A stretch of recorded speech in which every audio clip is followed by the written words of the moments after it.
Méditation de Reinhard Richtler. Good morning, good morning, good morning. Bonjour, bonjour, bonjour. We are going to finish today, hopefully, chapter 4 of Ephesians. Espérons que nous pourrons terminer aujourd'hui le chapitre 4 des Éphésiens. Let's see if we are able to do that. Voyons si nous y arriverons. If you want to, we can, but I'm not sure if I want to. Si je le veux, je peux y arriver, mais je ne suis pas encore certain que je le veuille. But I think it's time to do it. Mais je pense qu'il est temps de le faire. Now, here the Apostle Paul finishes this chapter by saying, Has God graciously forgiven you? L'apôtre Paul termine ce chapitre avec les paroles « Dieu vous a-t-il pardonné miséricordieusement ?» We know the answer to this question. Of course, He graciously forgave us. Nous connaissons la réponse à cette question. Naturellement qu'il nous a pardonné miséricordieusement. I found that forgiveness is a subject that very few Christians live the way it's supposed to be lived. J'ai constaté que le pardon est un thème que peu de chrétiens vivent comme il devrait être vécu. Somehow we always want to put conditions on forgiving. D'une certaine manière, nous voulons toujours relier le pardon à des conditions. People need to recognize that they've sinned, otherwise how can I forgive them? Les personnes doivent reconnaître qu'elles ont péché. Sinon, comment puis-je alors leur pardonner? Well, this is not how God has forgiven you. Cependant, Dieu ne t'a pas pardonné de cette façon-là. God has forgiven you graciously, voluntarily, without any strings touched. Dieu t'a pardonné miséricordieusement et librement, sans poser quoi que ce soit comme condition. For me, it became such an eye-opener when the Bible says in 2 Corinthians chapter 5, J'ai eu les yeux ouverts par ce que la Bible dit en 2 Corinthiens 5, 19. that God already reconciled the entire world with Himself. En effet, en Jésus-Christ, c'était Dieu en personne qui réconciliait le monde avec lui-même. There is no reconciliation without forgiveness. Il n'y a aucune réconciliation sans pardon. That means God has decided to forgive the whole world, even the whole world never said, God, I'm so sorry, I sinned. Cela veut dire que Dieu a décidé de pardonner au monde entier, même si le monde entier n'a jamais dit « Dieu, cela nous fait tant de peine d'avoir péché. Now, I understand that the whole world has not accepted God's forgiveness, therefore, they are not all saved. » C'est bien clair pour moi que pas tout le monde a saisi le pardon. C'est pourquoi tous ne sont pas sauvés. But God did not say, look, if you want my forgiveness, you first fix your life, you show that you're really sorry, cry for 3 weeks, and then we can talk about it. Mais Dieu n'a pas dit « Regarde, si tu désires mon pardon, mets tout d'abord ta vie en ordre. Montre que tu regrettes vraiment.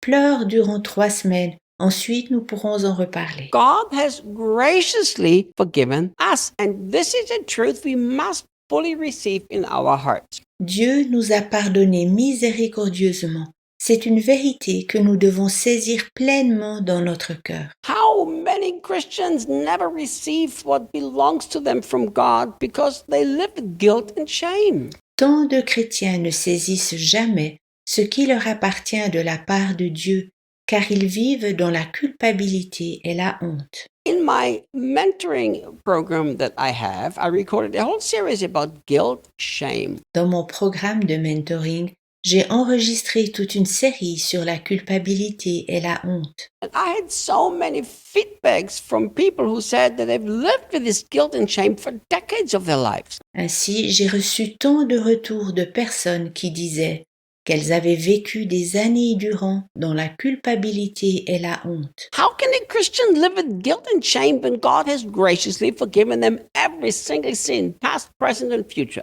Comment un chrétien peut-il vivre dans la culpabilité et la honte, puisque Dieu a pardonné généreusement, miséricordieusement tous ses péchés, ceux du passé, du présent et du futur? So in the statements, there are 2 things that are really, really important for us. Il y a 2 choses très importantes pour nous dans ces 2 déclarations. The first thing is, my dear friend, you have to really believe in the depth of your heart that you have been graciously forgiven, no matter how deep your sin is. Premièrement, mon cher ami, tu dois croire du fond du cœur que tu as été pardonné miséricordieusement, bien égal combien grand est ton péché. God never will hold anything against you. He doesn't even remember your sins. Dieu ne te reprochera jamais quelque chose Il ne se souvient même pas de tes péchés. And it's not because you finally said, oh my goodness, God, oh yes, please do forgive me. Puis cela ne vient pas du fait que tu aies enfin dit « Ah oui, Dieu, pardonne-moi s'il te plaît ». It's simply because God chose to do it, whether you accept it or not. Cela vient du fait que Dieu s'est décidé ainsi, même si tu ne l'acceptes ou pas. That's what it means, graciously forgiven. Cela veut dire pardonner miséricordieusement. So look what Paul says. The natural response to having received forgiveness is that we also need to forgive. Regarde ce que Paul dit. La réaction toute naturelle par rapport au pardon des péchés est que nous devons aussi pardonner. So Paul says, well then graciously forgive one another in the depth of Christ's love. Paul dit ainsi pardonnez-vous réciproquement à la mesure de l'amour profond du Christ. I think it is so beautiful how the Passion has put this verse. J'aime bien comme la traduction de la Passion a formulé ce verset. First of all, you forgive people graciously, which means forgiveness is an act of grace, not an act of deserving. Premièrement, tu pardonnes miséricordieusement aux personnes, ce qui veut dire que c'est un acte de grâce et pas un acte de mérite. Biblical forgiveness, you will never even allow the thought in your mind, well, do they deserve my forgiveness? Le pardon biblique signifie que tu ne laisses jamais entrer la pensée dans ton cœur. Oh, ont-ils mérité mon pardon? The moment you deserve it, it's not an act of grace anymore. Du moment où tu le mérites, il n'est plus un acte de miséricorde. God's forgiveness towards you is an act of grace and not dependent on what you did. Le pardon divin envers toi est un acte de grâce et ne tient pas compte de ce que tu as fait. Therefore, your forgiveness towards anybody, no matter what they did, must also be an act of grace. C'est pourquoi ton pardon envers les autres personnes doit aussi être un acte de grâce, bien égal ce qu'ils ont fait. Even if people are totally convinced they didn't do anything wrong against you, but yet they did. Même si les personnes sont convaincues de n'avoir commis aucun tort envers toi, quand bien même elles l'ont fait, You need to forgive them because it's an act of grace. tu dois leur pardonner car c'est un acte de grâce. Many times when people say to me, but Rainer, they're not even repentant. They don't deserve my forgiveness. Souvent,